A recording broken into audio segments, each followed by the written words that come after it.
Assalamualaikum warahmatullahi wabarakatuh. Perkenalkan, nama saya Reni Kurniawati MPD dari SMP TL Kafi. Kali ini saya ingin menyampaikan tugas 1.1a.8 tentang koneksi antar materi, kesimpulan dan refleksi modul 1.1 Pendidikan Guru Penggerak Angkatan 10. Yang pertama terkait kesimpulan dan penjelasan pemikiran Ki Hajar Dewantara. Yang pertama, terkait mendidik. Mendidik itu tidak sama dengan mengajar. Bahwa mengajar hanya sebatas mentransfer ilmu pengetahuan, sedangkan mendidik adalah membina. Artinya lebih dari itu. Membina ke arah lebih baik bukan hanya tentang pengetahuan, tapi juga budi pekerti dan potensinya. Maka mengajar itu adalah bagian dari mendidik. Nah, semboyan dari Ki Hajar Dewantara mengingatkan seorang guru untuk terus berada dalam jalur. Yang kedua terkait guru. Semboyan Ki Hajar Dewantara yang terkenal adalah Ingar Sosung Tulodo ing Madya Mangukon Karso Tutburi Handawyane. Guru wajib memberikan contoh kepada anak didiknya. Sebab contoh atau teladan adalah bentuk terbaik dalam mendidik. Misalkan contoh yang sederhana adalah hadir tepat waktu. Selain itu, guru juga memberikan semangat belajar kepada anak. Sebagai guru, bisa mengarahkan minat ataupun bakat anak untuk mengembangkan potensinya masing-masing. Selanjutnya, berkaitan dengan pendidikan berpihak pada anak, pendidikan yang berpihak pada anak adalah pendidikan yang mampu memfasilitasi kodrat anak. Apa saja kodrat anak? Yang pertama, kodrat anak adalah merdeka, bahwa mereka memiliki potensi yang unik. Anak-anak itu sebagai makhluk, manusia, dan benda hidup, sehingga mereka hidup dan tumbuh menurut kodratnya sendiri. Kita, kaum pendidik, hanya dapat menuntun tumbuh atau hidupnya kekuatan-kekuatan itu agar dapat memperbaiki lakunya hidup dan tumbuhnya. Ibarat benih padi yang dirawat untuk dijadikan sebagai padi yang berkualitas, meskipun pertumbuhan tanaman padi dapat diperbaiki, tetapi ia tidak dapat mengganti kodrat padi itu sendiri. Misalnya, ia tidak akan pernah dapat menjadikan padi yang ditanam itu tumbuh sebagai jagung. Begitu pula proses mendidik anak, bahwa anak kita didik untuk menjadi dirinya sebagai manusia, menumbuhkan potensi-potensinya, sehingga itulah yang harus dirawat di dalam pendidikan.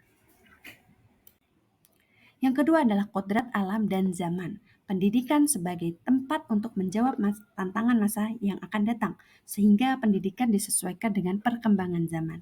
Istilah dari Ki Hajar Dewantara bahwa pendidikan sebagai tempat persemaian benih kebudayaan, sehingga pendidikan juga tetap mengedepankan konteks budaya yang ada dalam masyarakat.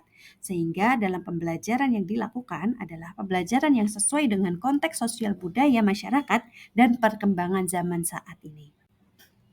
Yang ketiga adalah kodrat bermain. Nah, salah satu kodrat yang dimiliki oleh anak adalah bermain. Mungkin bukan hanya anak, manusia dewasa pun memiliki kodrat ini. Nah, hal ini berarti pembelajaran jauh lebih menarik jika dikemas dalam sebuah permainan, sehingga muncullah model pembelajaran game-based learning. Nah, muncullah berbagai aplikasi yang dapat mewadahi pembelajaran berbasis permainan.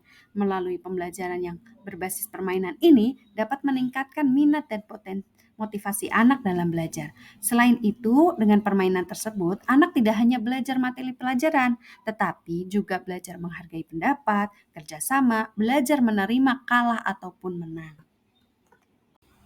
Tujuan pendidikan menurut Ki Hajar Dewantara adalah menuntun segala kodrat yang ada pada anak-anak agar mereka dapat mencapai keselamatan dan kebahagiaan yang setinggi-tingginya, baik sebagai manusia maupun sebagai anggota masyarakat. Nah, ada garis besarnya adalah pendidikan berfokus pada anak untuk mencapai tujuan, yaitu anak menjadi selamat dan bahagia sebagai manusia secara utuh dan sebagai anggota masyarakat. Berdasarkan tujuan pendidikan tersebut, maka seorang anak harus memiliki budi pekerti. Apa itu budi pekerti? Budi berarti cipta, rasa, dan karsa. Cipta adalah pikiran, rasa adalah perasaan, karsa adalah kemauan, dan pekerti adalah tenaga. Dalam proses pendidikan perlu adanya perubahan pada budi pekerti anak. Perlu adanya keseimbangan, baik itu pikiran, perasaan, kemauan, dan fisiknya. Pendidikan harus mampu menajamkan pikiran, menghaluskan perasaan, menguatkan kemauan, dan mengolah tenaga.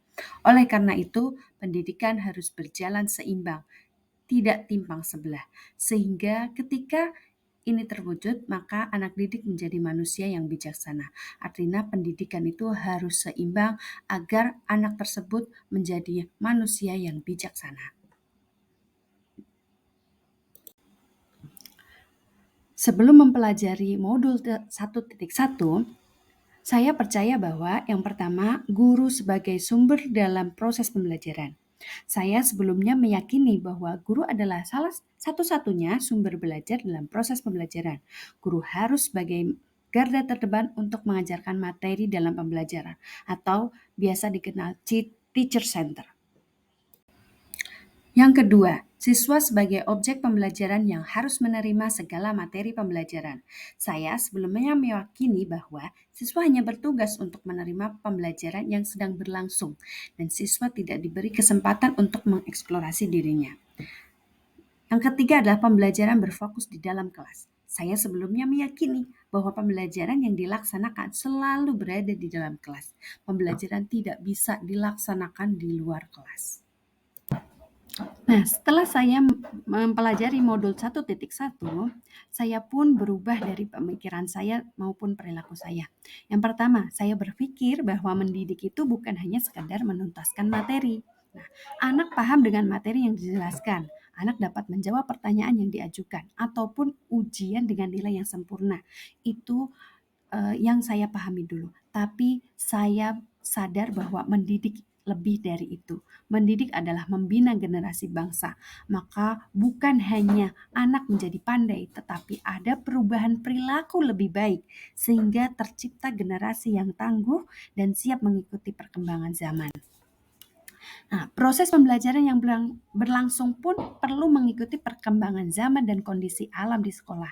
Sebab pendidikan itu bukan sesuatu yang abstrak, tetapi dekat dan nyata di hadapan anak-anak. Misal, ketika belajar tentang puisi, maka materi ini didekatkan dengan anak, yaitu kegunaan puisi bukan hanya sebagai materi bahasa Indonesia, tapi bisa dijadikan media menyampaikan pesan tersirat dan memiliki nilai budaya. Nah, inilah yang penting. Belajar juga proses mengenalkan budaya, sehingga budaya-budaya Indonesia, meski tak benda, tetap bertahan di era yang semakin modern.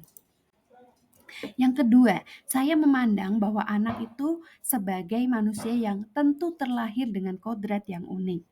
Anak terlahir dengan kodrat yang berbeda-beda. Mereka lahir ibarat kertas yang sudah memiliki banyak coretan. Nah, proses pendidikan inilah yang berusaha menebalkan coretan-coretan yang samar, memperindah coretan-coretan tersebut, atau bahkan menghapus coretan yang tidak berguna. Oleh karena itu, sekarang saya meyakini bahwa dalam proses mendidik, satu anak dengan yang lain tentu berbeda, sehingga ini pun akan berimbas pada metode dan cara pembelajaran yang berusaha memfasilitasi anak agar bisa menebalkan potensi-potensi mereka. Yang ketiga, berkaitan dengan apa yang akan segera saya terapkan agar lebih baik di kelas yang mencerminkan pemikiran Ki Hajar Dewantara. Yang pertama adalah metode pembelajaran abad 21 dan inovatif. Saya akan menerapkan metode pembelajaran abad 21 dengan berpikir kritis, kreatif, dan berkolaborasi. Saya terinspirasi dari beberapa pelatihan yang saya ikuti ketika Lokakarya Sekolah Penggerak dan in-house training. Kemudian metode pembelajaran Radek yang saat ini sedang digulirkan, ke depan saya akan menerapkannya.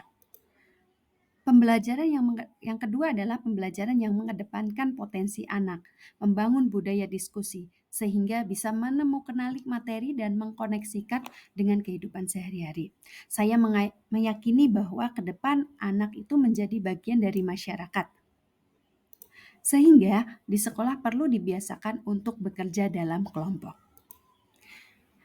Nah, gambar di samping adalah salah satu contoh pembelajaran yang sudah saya terapkan, yaitu dengan berdiskusi. Yang kedua adalah menggunakan media pembelajaran yang interaktif. Setelah melihat beberapa guru konten kreator, saya terinspirasi untuk menerapkan media pembelajaran yang menarik, yaitu penggunaan games pada aplikasi di internet. Canggihnya teknologi membuat banyak media pembelajaran yang mudah sekali diakses oleh para guru. Beberapa aplikasi yang sering digunakan adalah WordWall, Slide Mania, Quizizz, Kahoot, dan lain sebagainya. Ini dapat diakses secara gratis dan saya akan menerapkan aplikasi ini untuk pembelajaran yang interaktif. Yang ketiga adalah menciptakan suasana pembelajaran yang nyaman dan aman. Saya juga akan lebih sering menyampaikan kata motivasi untuk memberikan semangat kepada anak-anak. Sebab dengan latar belakang SMP IT Al-Kahfi sebagai sekolah berbasis pesantren, tentunya anak ini terpisah dengan orang tua. Sehingga perlu banyak sentuhan rasa untuk terus menguatkan belajar di sekolah. Selain itu, saya juga akan menerapkan berbagai macam ice breaking yang terinspirasi dari guru konten kreator pula. Saya menyadari bahwa terkadang kondisi kelas yang jenuh, beberapa anak yang kurang semangat, atau kondisi cuaca yang panas, sehingga perlu ada peregangan fisik dan pikiran, agar ketika pembelajaran berlangsung, anak bisa fokus kembali. Selanjutnya, bagaimana proses pembelajaran dan suasana kelas yang mencerminkan pemikiran Ki Hajar Dewantara yang ada di SMP IT Al-Kahfi? Yang pertama berkaitan dengan berorientasi pada anak. Proses pembelajaran yang mencerminkan pemikiran Ki Hajar Dewantara adalah proses pembelajaran berorientasi pada anak. Pembelajaran didasarkan pada potensi anak dan disesuaikan dengan konteks sosial budaya sekolah. Nah, ini adalah salah satu proses pembelajaran yang berpihak pada murid. Murid diberikan keleluasaan untuk secara kreatif membuat iklan ataupun poster dengan konteks sosial yaitu peduli lingkungan sekitar. Secara kreatif pun hasil karyanya adalah dedaunan yang tidak terpakai untuk dijadikan hasil karya. Yang kedua adalah sekolah yang aman dan nyaman. Proses pembelajaran yang sesuai dengan pemikiran Ki Hajar Dewantara adalah menjadi sekolah yang aman dan nyaman. Di SMP IT Al-Kahfi sendiri telah membentuk agen perubahan. Nah, ini adalah anak-anak yang terpilih untuk dijadikan agen perubahan yang dijadikan sebagai pioner dalam gerakan anti perundungan, sehingga anak-anak di SMP IT Al-Kahfi terhindar dari tindakan perundungan itu sendiri dan merasa sekolah di SMP IT Al-Kahfi itu nyaman dan aman. Selanjutnya, di SMP IT Al-Kahfi ada pembiasaan sambut siswa sebelum pembelajaran dimulai. Hal ini mampu memberikan energi positif untuk anak sehingga berdampak baik dalam proses pembelajaran. Ini juga bagian dari melestarikan budaya santri dan belajar adab kepada guru. Kesimpulannya, yang pertama berkaitan dengan guru. Sebagai guru, kita harus merubah pola pikir kita, dikembalikan kepada filsafat pemikiran Ki Hajar Dewantara. Tugas utama guru adalah sebagai pendidik menebalkan potensi-potensi anak sehingga menjadikan anak sebagai seorang makhluk Tuhan, makhluk sosial dan bagian dari masyarakat.